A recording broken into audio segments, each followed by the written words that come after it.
Poker players love to talk about variance, but very few of them actually understand it. Today I'm going to show you what variance actually looks like and share with you 5 keys to navigating it without losing your mind or your bankroll.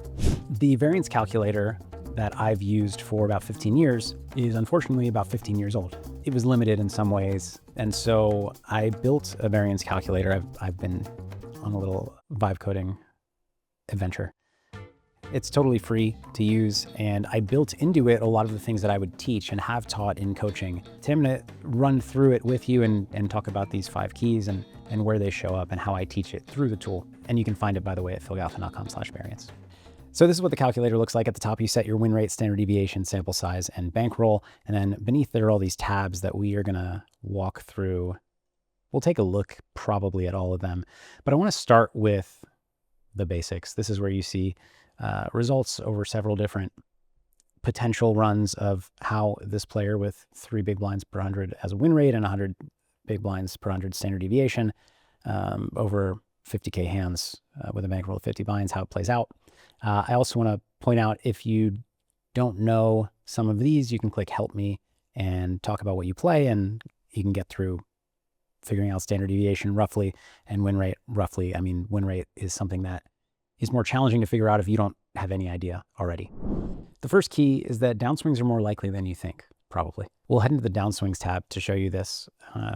And what you do here when you start is you enter the number of hands played and the downswing that you either have been through or that you want to see how likely is to occur. So this is a 50 buy-in downswing. I'm going to drop it to a 25 buy-in downswing. And yeah, I want to get the exact. Okay, 15,000 hands played. So we played 15,000 hands. This is, if you're playing live, you're not going to get this many hands, or at least, these numbers are kind of based on online.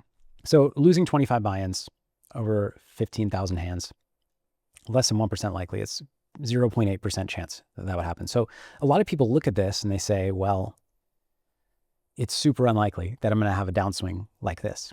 Or they just had a downswing like this. They head to the calculator and they think, oh my God, how is this possible? I'm so unlucky. This always happens to me. The bigger point is that this math is misleading because it's talking about one isolated 15,000 hand sample. But every time you play a hand, you're starting a new 15,000 hand sample. And so there are many, many, many times throughout your year that this 15,000 hand sample can start. And so what does this lead to? Well, if you play 25,000 hands a month, it would mean that every month there's a 9% chance that you have a 25 buy-in downswing. And every quarter there's a 41% chance, 41.6. And during a year, you're 91.4% favorite to have gone on a 25 buy-in downswing during that year. So no, you're not running terribly. It's not bottom 0.8% and you're in the unluckiest 1% of players. It's actually entirely normal. And even if we increase this downswing to be 35 buy-ins, it's still 60% likely on the year, 13.7% per quarter. If we take it all the way to 50 buy-ins, which is our whole bankroll, on the year, 25% of the time. So if you always maintain a 50 buy-in bankroll, meaning you move up or you use your bankroll for expenses, at some point during the year, there's a 25% chance that you lose it all. So don't be surprised when a downswing like this happens. It's not out of the ordinary and you need to prepare for it. The second key to navigating variance is knowing what normal looks like. Now, this is one way. Another way, though, is to look at this Your Year tab. And I have a few different views here to show you what a year might look like. And so up here, you can re-roll the year. This first example, annual EV, playing 15,000 hands a month at 3 big blinds per 100 is 10.8K. In this first sample, they ran 3K below their expectation for an annual result of 7.7K. And this is what their months look like. They had a losing January, losing May, really losing October, 10 buy-ins here, and losing August, losing December. So actually, a lot of bad months for this player this year. Now we can re-roll the year a few times and let's see what it looks like. Similar outcome that time. And you can see a lot of, March, April, May, June, July. They've lost from March through July every individual month. That's a long extended downswing. If we re-roll it again, now they ran really bad. You don't always run this bad. Sometimes you run good. We'll click it a few times. Okay, here, this player won 22K instead of the 10K. Only 3 losing months, and they were, this is below standard EV. This is below their EV, but actually not a losing month. So only 2 losing months and basically 1.5 buy-ins each month. So this is a killer year. You can have that happen too. So you can continue playing with this and see what normal looks like.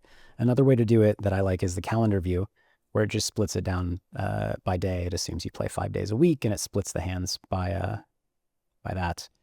And when you re-roll the year, you can keep looking at what different months look like. As you can see here, October, November, this player had a really bad time. I mean, actually, September was not great either. But during the beginning of the year, they did okay, especially through this April through August stretch. The reason this is really helpful is because some people find themselves in an October like this, and they get to October 12th here, and they think, am I ever going to win again? Like, is this, and they get to the 19th and they say, wow, so maybe I'm not a winner. Maybe I can't do this. And they get to November and it's continued, and they start to think, yeah, I mean, I think the evidence is compelling that I no longer have the edge in this game. No, these are 2 normal months in the span of a year. This player actually made almost exactly their annual EV. I mean, made 90% of their annual EV. So it's a pretty normal year, yet look at what it looked like day to day. It's pretty painful. Now, of course, if we change the win rate, which this could be a really long video, we could play around with all these knobs, but that's what you can just do at the website, philgalfond.com/variance. And you can enter a whole bunch of assumptions and see what changes. If we want to go up to 8 big blinds, obviously their EV is higher, and you'll notice there are a lot fewer red days. Even if we keep re-rolling, win rate does a lot. Key number 3, move down when you need to. This is a small one, but if we look at bankroll and bankroll management, let's go back to this 3 big blind per 100 win rate. So this player with, if they want a 5% risk of ruin target, they would need 50 buy-ins.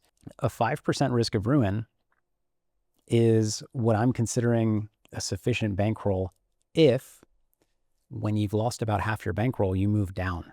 Then you move down, and when you lose half that bankroll, you move down again. You're not going to actually have a 5% risk of ruin. Risk of ruin means you lose everything. So if you actually had a 5% chance of losing everything, for a professional player or somebody who relies on the income, that's unacceptable, at least in my opinion and in many poker pros' opinions. But it's not actually a real 5% risk of going broke, because we move down when we're downswinging, so that we don't get to our last 20 buy-ins or our last 10 buy-ins. First of all, huge risk of ruin at that point, and then you're done. You have no more tools to ply your craft with. Your bankroll is your tool. Second, because at that stage, when you're playing down 40 buy-ins with 10 buy-ins left before you go broke, you are not going to play your best. And your win rate, that it looks to be 3 big blinds per 100 a year, might go down to negative win rate. Then, of course, you're inevitably going to go broke, pretty much.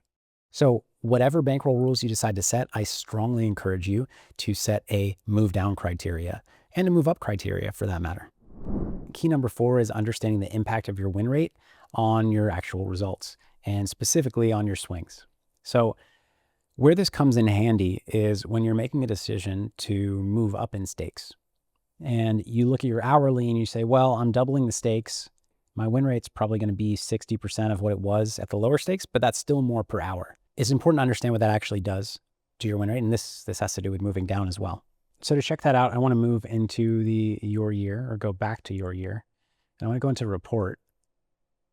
And here you can see a monthly P&L. So we're gonna assume the same 3 big blinds per 100 win rate, 100 standard deviation, and we're gonna click this through a few times. We can see very clearly 2 losing months, 5 losing months, 2 losing months, 3, 6, 4, 5, 3, 5, 5, 7. So I don't know, approaching 5. But if we knock this down to, well, we'll just edit it to 1.8 big blinds. And then we start re-rolling. 4, 9, 4, whole bunch, whole bunch. So look at how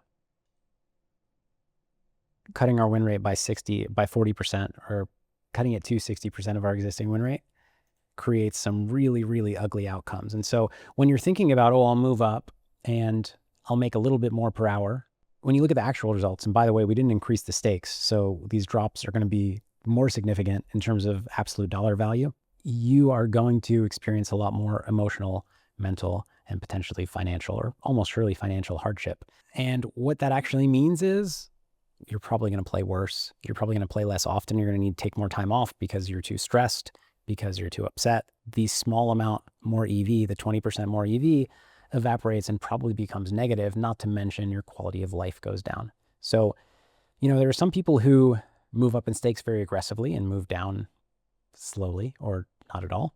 There are other people who are extremely careful. And, I've met many players who lots of others tell them, why don't you move up? And they're just comfortable at 2.5, where they've crushed for 10 years. And people say, you're good enough to beat 10-20. Why aren't you moving up?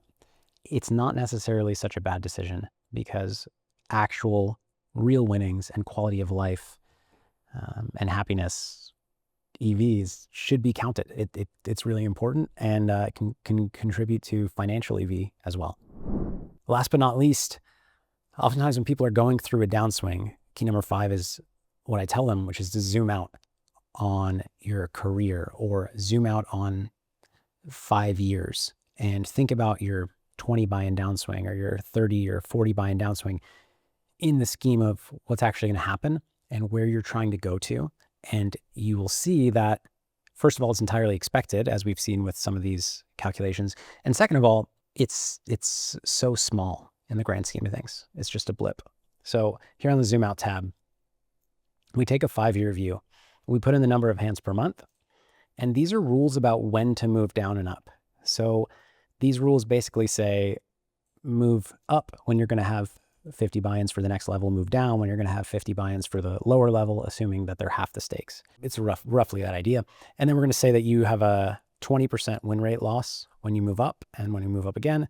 And then after that is 10% in win rate loss. These are all configurable, but we'll just go with this for the example. You can see here over the course of a 5-year career, this player who let's bring him to 3 big blinds. And actually, let's bring him to 25,000 hands or more. I mean, online players play a lot. We'll take him to 40,000 and reroll. Okay. So they actually encounter a pretty big downswing later when they move up. But, they start here with 0 winnings. They get all the way up to 375K. They finish at plus 90. And this 25 buy-in downswing was 5K. This is actually, so in the grand scheme of things, it was not very much. But given that they're bad results when they moved up, it appears to be a larger percentage of that.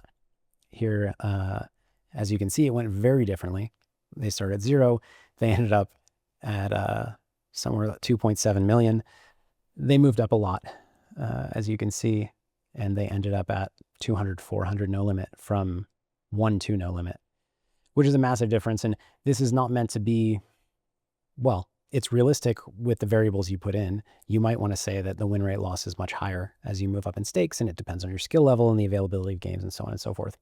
But here, this little line of 25 big blinds of 5K, we can't draw the line small enough for you to see that it's absolutely insignificant in over the course of 5 years. We can also see that you experienced about 1,000 of these lines down, or I probably could have done the actual math, but much bigger swings than this 25 buy-in downswing over here, and so on and so forth.